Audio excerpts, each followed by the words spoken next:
गणित कक्षा 12वीं NCERT अध्याय 3 ऑब्व्यू मैट्रिक्स की जो परिभाषा है कि ऑब्व्यू संख्याओं या फलनों का एक आयताकार क्रम विन्यास है।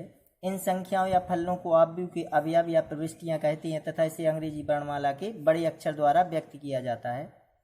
तो जैसे हमने लिखा कि जैसे ए बराबर ऑब्व्यू ए है, जो 1 2 3 यह है इसका स्तंभ यानी कॉलम, और पंक्तियां होती हैं जो यह है R1 R2 R3 यह है पंक्तियां यानी रो। तो यह R1 R2 और R3 यह होती हैं इसकी क्या पंक्तियां यानी जी R1 यानी जे वाली,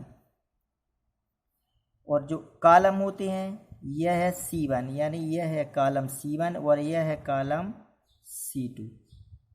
तो यह जो ऑब्व्यू ए है उसे हम बड़े अक्षर कैपिटल अक्षर द्वारा दर्शाते हैं।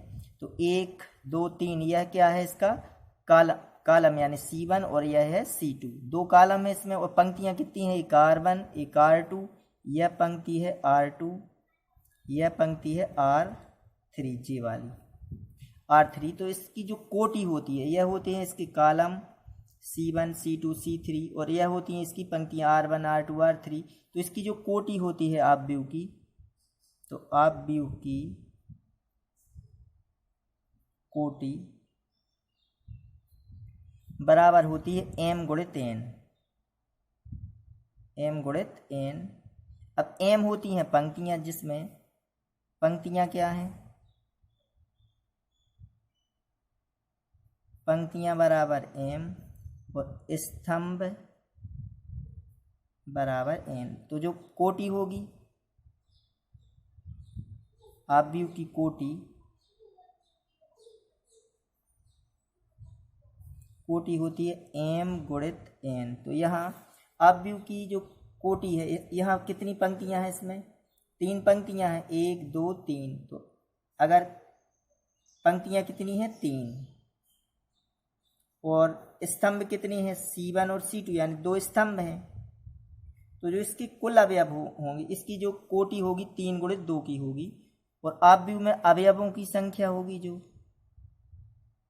ऑब्व्यू में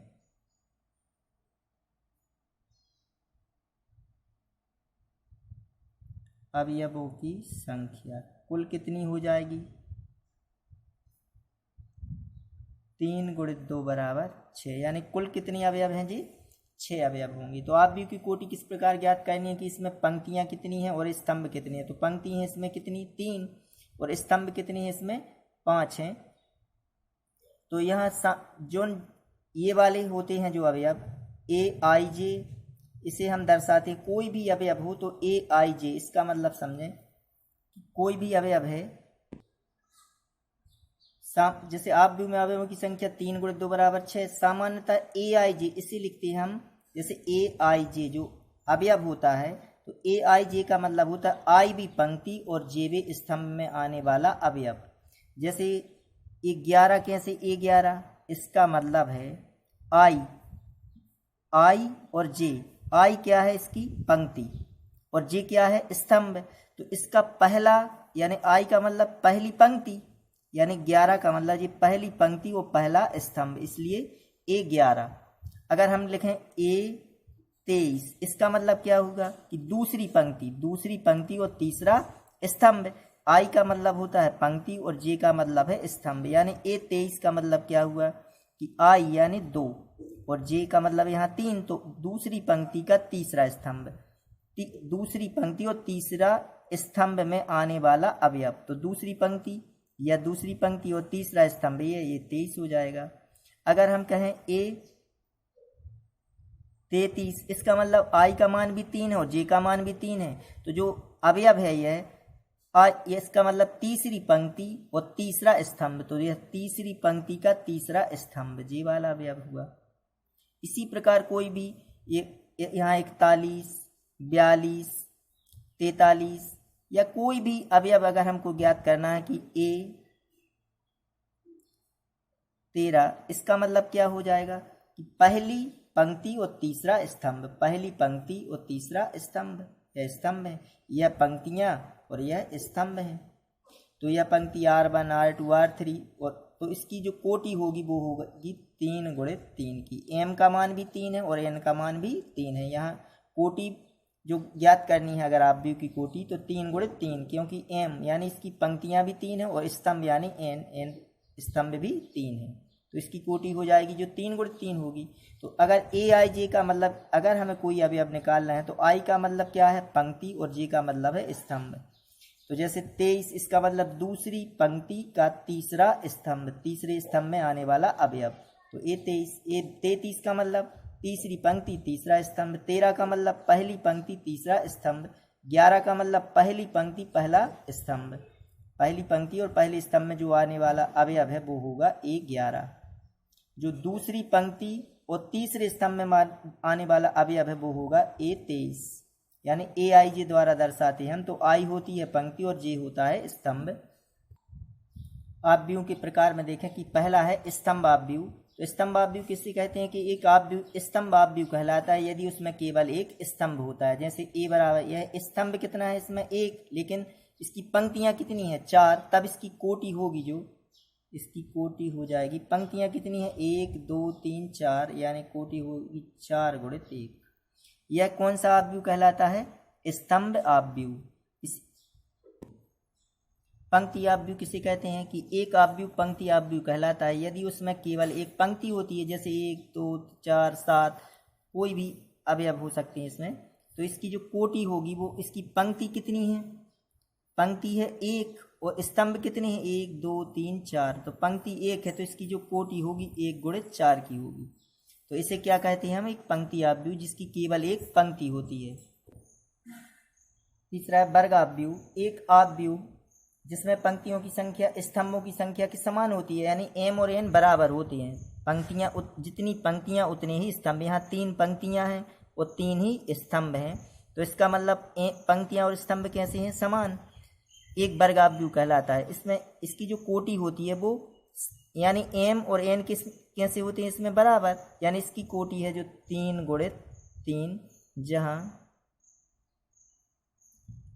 m बराबर होता है n, यानी पंक्तियां और स्तंभ कैसे होते हैं इसमें बराबर, वह होता है एक वर्ग आव्यूह।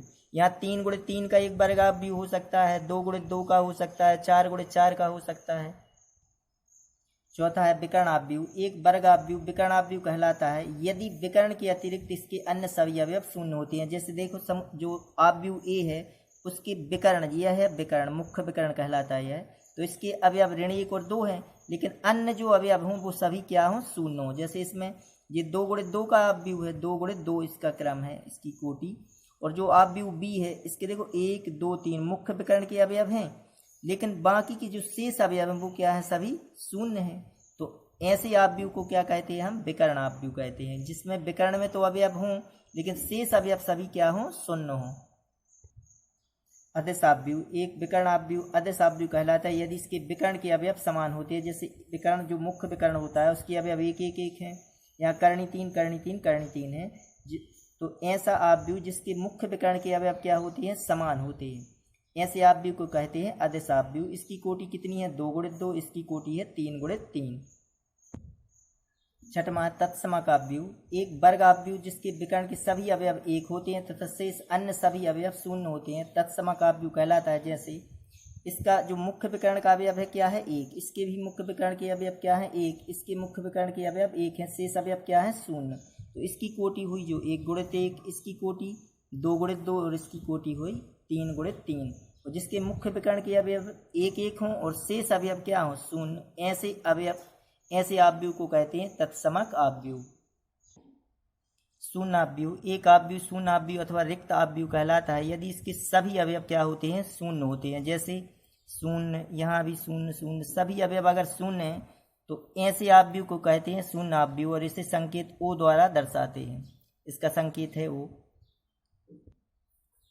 आव्यूहों की समानता इसके बाद है कि दो आव्यूह aij तथा b बराबर bij समान कहलाते हैं। तो दो आव्यूह कब समान होंगे, यदि वे समान कोटियों के होते हैं तथा a का प्रत्येक अवयव b के संगत अवयव के समान होना चाहिए, अर्थात aij बराबर bij। इसका मतलब जो 2 3 इसकी जो पंक्ति है 2 3 और यह 0 1, यह 2 पंक्तियां और 2 स्तंभ हैं, तथा जो आव्यूह बी है 2, 3 और 0, 1, इसका प्रत्येक संगत अवयव इसके संगत अवयव के समान होना चाहिए। जैसे 2 है तो 2, 3 और 3, 0, 0 और 1 और 1।